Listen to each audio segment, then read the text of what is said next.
सबको जय मसीह की। मैं प्रभु यीशु मसीह के नाम से आप सबका स्वागत करता हूँ और दिल की गहराइयों से प्रभु को धन्यवाद देता हूँ कि उसने फिर से समय दिया कि हम मिलकर परमेश्वर के वचन का अध्ययन करें। हाँ मेरे प्रियो, आज प्रभु ने जो वचन मुझे दिया है बहुत महत्वपूर्ण है। वो आपको मिलेगा 1 कुरिन्थियों 6 अध्याय उसका 17 पद। यहाँ पर कुछ इस प्रकार से लिखा हुआ है, और जो प्रभु की संगति में रहता है वह उसके साथ एक आत्मा हो जाता है। हालेलुया। आज हम सब लोग जानते हैं कि राजाओं का राजा, प्रभुओं का प्रभु, उद्धारकर्ता प्रभु यीशु मसीह आने वाला है। हाँ मेरे प्रियो, यीशु आने वाला है। इसलिए प्रभु की बड़ी चाह है कि उसकी संतान उसकी संगति करे। स्मरण करे, बाइबल बताती है कि परमेश्वर आदम से दिन के ठंडे समय में मिलने आता था। हाँ मेरे प्रियो, परमेश्वर आदम से इसलिए मिल पाता था क्योंकि वो उसकी संगति में रहता था, उसके साथ एक मन रहता था, एक आत्मा रहता था। हाँ मेरे प्रियो, परमेश्वर पिता की समान है और वही चाह उसकी आज भी है। वो आपसे मिलना चाहता है, वो आपसे बात करना चाहता है, वो आपके साथ संगति करना चाहता है।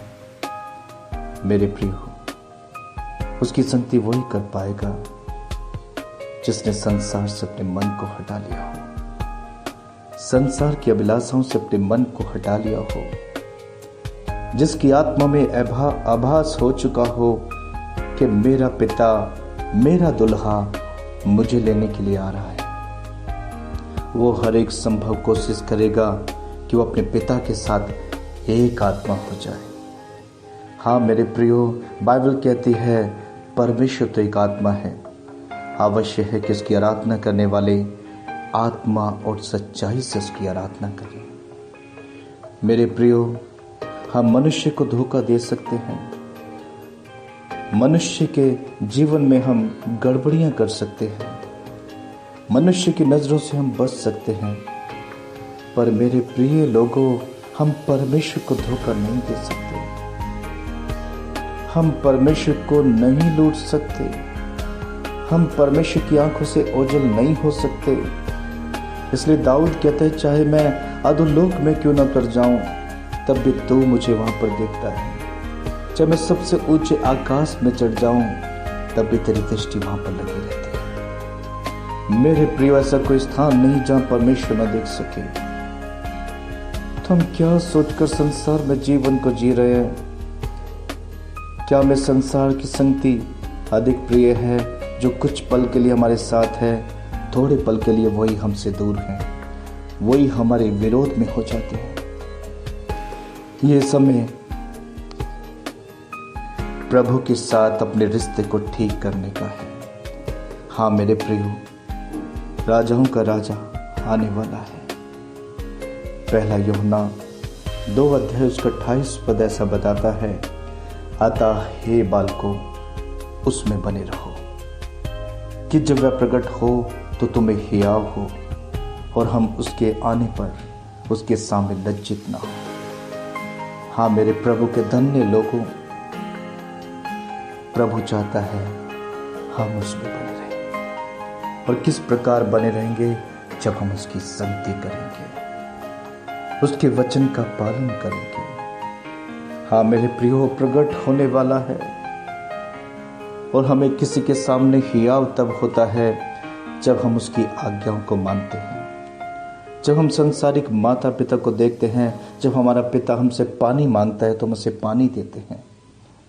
यदि वो हमें मार्केट से कुछ सामान ले आने के लिए बोलते हैं तो हम लेकर आते हैं, क्योंकि हम अपने पिता की आज्ञा को मानते। हम दृढ़ता से कहते हैं, पापा मुझे इस चीज़ की आवश्यकता है। हियाव से कहते हैं। क्यों? क्योंकि उससे पहले आपने अपने पिता की इच्छा को पूरा किया है, उसकी आज्ञा को माना है, इसलिए आपके अंदर हियाव आता है और उससे हियाव के साथ हम बोल पाते हैं, और जो हम अपने पिता से मांगते हैं वो हमें देता है। वही समय अब भी आ रहा है प्रियो, हमारा यीशु मसीह आ रहा है प्रभु, वो उद्धार करता आ रहा है। क्या जब वो प्रकट होगा क्या आपको हियाव होगा उसके सामने? हाँ मेरे प्रियो, हमें उसके सामने लज्जित नहीं होना है। हमें उसके सामने अपनी आंखों को उठाकर अपने पिता की ओर अपनी बाहों को फैलाकर उसके गले से लगना है। पर यह तभी संभव है प्रियो जब हमारे जीवन में उसके प्रति आज्ञाकारिता होगी।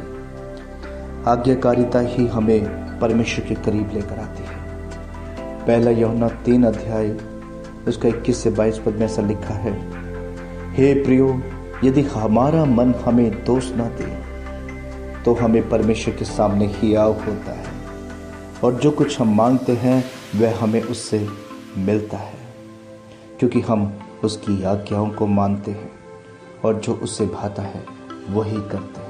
हो सकता है प्रियो आज तक आप बहुत प्रार्थनाएं कर रहे हैं उससे, पर आपकी प्रार्थनाओं को उत्तर आज तक नहीं मिल पाया।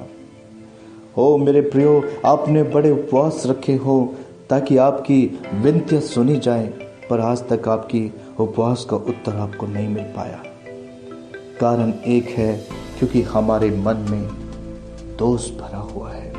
हाँ प्रियो, यदि आपका मन आपको दोषी न ठहराए कि तूने हत्या की है, आपका मन आपको दोष न दे कि आपने झूठ बोला है, आपका मन आपको दोष न दे कि आपने किसी चीज का लालच किया है, आपका मन आपको दोष न दे कि आपने लड़ाई झगड़े किए हैं, आपका मन आपको दोष न दे कि आपने कुकर्म किए हैं। हाँ मेरे प्रियो, जब हम परमेश्वर के अनुसार अपने जीवन को जीते हैं तभी हमें उसके सामने आकर हियाव होता है, और फिर हम जो कुछ उससे मांगते हैं वो हमें देता है। याकूब यहाँ पर इस प्रकार कहता है, क्योंकि हम उसकी आज्ञाओं को मानते हैं। सबसे बड़ी बात है प्रियो, जब हम उसकी आज्ञा को मानते हैं तभी हम हियाव से उससे मांग सकते कि पापा मुझे ये चीज दीजिए, क्योंकि मैंने तेरे वचन का पालन किया है। पर यदि वो कहता है झूठ मत बोलो और हम झूठ बोलते हैं तो हमें हियाव नहीं हो सकता। हाँ मेरे प्रियो, हमारी नजरें हमेशा नीचे रहेंगी, और जब तक हम दृढ़ता से नहीं मांगेंगे तो हमें नहीं देगा वो। इसलिए प्रियो, समय आ चुका है, उसके वचन का पालन करें, अपने मन से दोष की भावनाओं को दूर करें। ये समय है जिसके साथ आपका रिश्ता ठीक नहीं है उसके साथ अपने रिश्ते को ठीक कर लीजिए। जिसके साथ आपका लड़ाई झगड़ा है उससे मेल मिलाप कर लीजिए। जिसका कुछ आपने लूटा है उसका फिर से वापस कर दीजिए। हाँ मेरे प्रियो, तभी परमेश्वर हमारी प्रार्थनाओं को सुनता है। Hallelujah, hallelujah. प्रभु आपसे बहुत प्रेम करता है मेरे प्रियो। प्रभु आपको किसी भी रीति छोड़ना नहीं चाहता। हमारा परमेश्वर एक धर्मी परमेश्वर है, न्यायी परमेश्वर है। वो आपकी प्रार्थना का उत्तर आपको अवश्य देगा। मैं एक वचन आपके सामने पढ़ना चाहूंगा, लूका 18 अध्याय 1 पद से 8 पद तक। यहाँ पर इस प्रकार लिखा हुआ है, फिर उसने इसके विषय में कि नित्य प्रार्थना करना और हियाव न छोड़ना चाहिए उनसे यह दृष्टांत कहा। किसी नगर में एक न्यायी रहता था जो न परमेश्वर से डरता था और न किसी मनुष्य की परवाह करता था। उसी नगर में एक विधवा भी रहती थी जो उसके पास आकर कहा करती थी, मेरा न्याय चुकाकर मुझे मुद्दई से बचा। कुछ समय तक तो वह ना माना, परंतु अंत में मन में विचार कर कहा, यद्यपि मैं ना परमेश्वर से डरता और ना मनुष्य की कुछ परवाह करता हूँ, तो भी यह विधवा मुझे सताती रहती है, इसलिए मैं उसका न्याय चुकाऊंगा। कहीं ऐसा ना हो कि घड़ी घड़ी आकर अंत को मेरी नाक में दम कर दे। प्रभु ने कहा, सुनो, यह अधर्मी न्याय क्या कहता है। इसलिए क्या परमेश्वर अपने चुने हुए का न्याय ना चुकाएगा? जो रात दिन उसकी दुहाई देते रहते हैं क्या वह उनके विषय में देर करेगा? मैं तुमसे कहता हूँ, वह तुरंत उनका न्याय चुकाएगा। तो भी मनुष्य का पुत्र जब आएगा तो क्या वह पृथ्वी पर विश्वास पाएगा? वंडरफुल मेरे प्रियो, हम देखते हैं एक अन्यायी व्यक्ति, एक अन्यायी अधर्मी न्यायाधीश जो न परमेश्वर का भय मानता था और न किसी मनुष्य का। एक स्त्री बार बार अपनी प्रार्थनाओं को उसके समीप लेकर आई कि मेरा न्याय चुका। वो किसी का भय भी नहीं मानता, उसके बाद भी वो उससे डरने लगा और कहने लगा, ये बार बार आकर मुझे तंग करती है, मैं इसका न्याय चुकाऊंगा। हाँ मेरे प्रियो, ध्यान दीजिए इस बात पर। एक अन्यायी व्यक्ति इस बात को कहता है, मैं इसका न्याय चुकाऊंगा, मैं इसकी प्रार्थना सुनूंगा। तो आपका और मेरा प्रभुत्व एक धर्मी परमेश्वर है, एक न्यायी परमेश्वर है। बाइबल कहती है वो तुम्हारी दुआई को सुनेगा, वो आपकी प्रार्थनाओं को उत्तर देगा। मेरे प्रियो, प्रभु यीशु मसीह आपकी प्रार्थनाओं को उत्तर देना चाहते हैं। वो आपकी सारी परेशानियों से आपको छुटकारा देना चाहते हैं प्रियो। पर हमें अपने आप पर गौर करनी है, क्या हमारा मन आज हमें दोष तो नहीं दे रहा है? क्या हमारे मन के अंदर कोई ऐसी बात तो नहीं है जो हमारे परमेश्वर को अच्छी नहीं लगती? अय्यूब कहता है क्योंकि हम उसकी आज्ञाओं को मानते हैं और जो कुछ उसे भाता है वही करते हैं। प्लीज प्रभु के प्रिय लोगों, ध्यान करें कि आज तक आप वो करते आए हो जो आपके प्रभु को अच्छा लगता है, जो हमारे उद्धारकर्ता परमेश्वर को अच्छा लगता है, या आज तक हम अपनी ही मर्जी को, अपनी ही इच्छाओं को पूरा करते आए हैं। यदि हम अपनी इच्छा को पूरा करते आए हैं तो फिर परमेश्वर हमारी प्रार्थना को उत्तर हमें क्यों दे? मेरे प्रियो, जबकि वो आने वाला है, ऐसा ना हो कि जब हम उसके सामने पहुंचे हमें लज्जित होना पड़े, हमारे कामों को देखकर वो हमारे जानने से हमें इनकार कर दे। बाइबल कहती है न्याय के दिन वो ऐसे लोगों से कहेगा कि मैं तुम्हें नहीं जानता, हे कुकर्म करने वालों मेरे सामने से दूर हो जाओ। और ऐसे लोगों को जो आज वचन तो रखते हैं पर उसका पालन नहीं करते, एक दिन उन्हें लज्जित होना पड़ेगा। मेरे प्रिय, हमें ऐसा जीवन नहीं जीना है कि कल हमें अपने परमेश्वर के सामने लज्जित होना पड़े। मेरे प्रियो, समय आ चुका है, हमें पवित्र आत्मा दिया गया है ताकि हम उसकी आज्ञाओं का पालन करें। मैं आपके सामने एक वचन पढ़ता हूँ, पहला यूहन्ना 2:27 पर। यहाँ पर इस प्रकार लिखा हुआ है, परंतु तुम्हारा वह अभिषेक जो उसकी ओर से किया गया तुम में बना रहता है, और तुम्हें इसका प्रयोजन नहीं कि कोई तुम्हें सिखाए, वह जैसे वह अभिषेक जो उसकी ओर से किया गया तुम्हें सब बातें सिखाता है, और यह सच्चा है और झूठा नहीं। और जैसा उसने तुम्हें सिखाया है वैसे ही तुम उसमें बने रहते हो। हाँ मेरे प्रियो, परमेश्वर के सामने एक्सक्यूज नहीं चलेगा। हो प्रभु, हमारे पास तो अच्छे अगुवे नहीं थे, हमारे अगुवे सही नहीं चलते थे प्रभु, इसलिए हम सही नहीं चल पाए प्रभु। परमेश्वर कहेगा, क्या तूने मेरी आत्मा की सहायता ली? क्या तुमने अपने आप को पवित्र करने के लिए मेरी हेल्प ली? मैंने तुम्हें अभिषेक दिया, मैंने तुम्हें पवित्र आत्मा दिया ताकि तुम इस संसार में एक पवित्रता का जीवन जी सको, तुम अपने विवेक को शुद्ध कर सको, अपने मन की अभिलाषाओं को नष्ट कर सको। इसलिए तुम्हें पवित्र आत्मा दिया है। मैंने अपने इकलौते पुत्र को क्रूस पर बलिदान किया ताकि तुम्हारे लिए एक सहायक दूं। उसके बावजूद भी यदि हम उसकी आज्ञाओं को ना माने, उसके वचन का उल्लंघन करें और उससे हम अपने ही रास्ते पर चलते चले जाएं, तो मेरे प्रियो, हमें उसके सामने लज्जित होना पड़ेगा। इसलिए प्रभु नहीं चाहता कि हम उसके सामने लज्जित हो।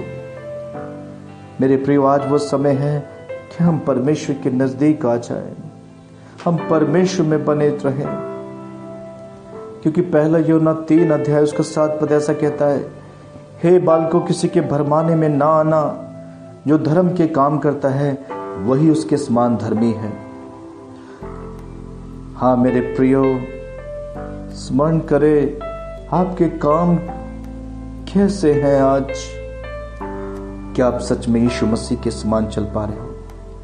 क्या सच में आप आज उसके पद चिन्हों पर चल पा रहे हो, ताकि जब कल आए तो हम आनंद से उससे मिले, क्योंकि हम उसके वचन का पालन करते हैं। मेरे प्रिय बालकों के समान परमेश्वर आपसे उम्मीद रखता है कि हम धार्मिकता के काम करें। धार्मिकता के कामों का मतलब यही है कि हम उसके वचन का पालन करें। हाँ मेरे प्रियो, आ जाइए, उसके पास आ जाइए, उसके नजदीक आ जाइए। वो आपसे बहुत प्रेम करता है।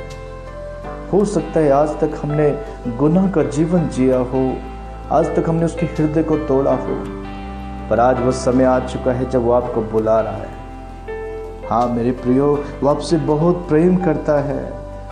यशायाह 1:16 में कहता है, अपने को धोकर शुद्ध करो, पवित्र करो, मेरी आंखों के सामने से अपने बुरे कामों को दूर करो और भविष्य में बुराई करना छोड़ दो। हाँ मेरे प्रियो, प्रभु की आशा है आपसे कि अपने जीवन से उन बुरे कामों को दूर करें, बुरी अभिलाषाओं को दूर करें, बुरे कामों को दूर करें और उससे आज प्रॉमिस करें कि भविष्य में कभी हम बुराई नहीं करेंगे। तो स्मरण करें प्रभु क्या कहता है आपसे। यशायाह 18 उसका 19 और 20 पद में मैं आपके लिए पढ़ता हूँ। यहोवा कहता है, आओ हम आपस में वाद विवाद करें। तुम्हारे पाप चाहे लाल रंग के हों तो भी वे हिम के समान उजले हो जाएंगे, और चाहे अर्गवानी रंग के हों तो भी वे ऊन के समान श्वेत हो जाएंगे। यदि तुम आज्ञाकारी होकर मेरी मानो तो इस देश के उत्तम उत्तम पदार्थों खाओगे, और यदि तुम ना मानो और बलवा करो तो तलवार से मारे जाओगे। यहोवा का यही वचन है। हाँ मेरे प्रियो, प्रभु आपसे वाद विवाद करना चाहता है। प्रभु आपसे बातचीत करना चाहता है। हम जब बातचीत करते हैं तो बड़े से बड़े लड़ाई झगड़े खत्म हो जाते हैं। हाँ मेरे प्रियो, जब हम परमेश्वर यहोवा से, प्रभु यीशु से हम बातचीत करेंगे तो वो प्रॉमिस करता है आपसे, आपके पाप चाहे कितने भी गहरे क्यों ना हो, पृथ्वी पर ऐसा कोई पाप नहीं है जिसकी क्षमा परमेश्वर न दे सके। हाँ मेरे प्रियो, आज वो आपसे कहते तुम्हारे पाप चाहे लाल रंग के क्यों ना हो, वो आज उन्हें अपने खून से धोकर श्वेत उनके समान कर देगा। हालेलुया। पर शर्त यह है 19 पद में जिस प्रकार लिखा हुआ है, यदि तुम आज्ञाकारी होकर मेरी मानो। हाँ प्रियो, ये सब कुछ तभी संभव हो पाएगा जब हम आज्ञाकारी बनेंगे, हम परमेश्वर के वचन का पालन करेंगे, हम परमेश्वर के वचन में बने रहेंगे। ये तभी संभव होगा कि हमारे पाप क्षमा किए जाएंगे। हाँ मेरे प्रियो, यीशु मसीह ने उस क्रूस पर जान इसलिए दी ताकि हम आज्ञाकारी बने, हम अपने पापों से मन फिराएं। तो बाइबल कहते तुम इस देश के उत्तम उत्तम पदार्थों को खाने पाओगे। हालेलुया। प्रभु आपको बहुत आशीष देना चाहते हैं प्रियो। भले आप कैसे भी हालातों में क्यों ना हो, परमेश्वर आपको आशीषित करेंगे। हमें कुछ नहीं करना है, हमें उसके चरणों में आकर उसके सामने घुटने टेक कर अपने पापों से मन फिराकर उससे प्रार्थना करनी है। हाँ मेरे प्रियो, आज होने दे उसके समीप आइए, अपने मनों को उसके समीप रखें। बाइबल कहती है 1 यूहन्ना 1:9 में, यदि हम अपने पापों को मान लें तो वह हमारे पापों को क्षमा करने और हमें सब अधर्म से शुद्ध करने में विश्वास योग्य धर्मी है।